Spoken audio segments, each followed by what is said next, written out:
جلال ذكاء لنوم سيدنا جقاد بيتين رب شمع صورة دستق بابع تسكنا بابع الفجر دمق ودجر شابع زنوية بأبو تبخير سلامتي هذه بابع ذكاء هذه تعمل إدريس يا ربي آمين مدينة دوجي بين شمع صورة دستق وليد الدنيا بابع الفجر دمق ودجر شابع زنوية بأبو تبخير سلامتي هذه بابع ذكاء ولا بجر بعربي كل أخوب جمال شعب فاسا خبر دابا مفرزة مهدي مراسي صورة جعجار بكي وضع ضال بابع تجد كل بابع تلبيسانية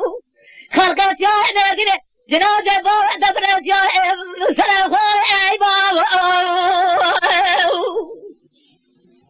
أخلى ملالة على ملالة على ملالة على ملالة على ملالة على ملالة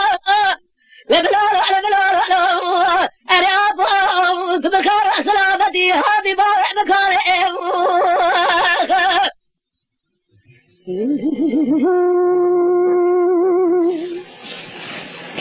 على ملالة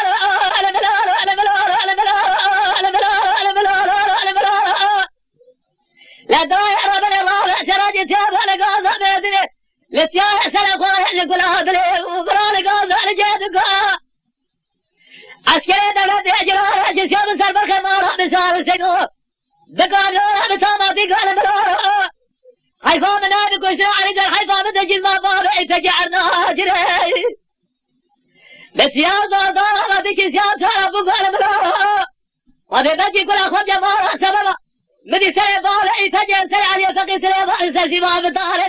جري هارنا كراكوس شادي جرادة لدائران سيو قال ملارا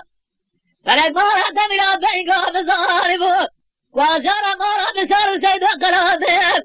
زمازي حدارة بجوق على ملارا على ملارا على ملارا على ملارا على ملارا على ملارا على ملارا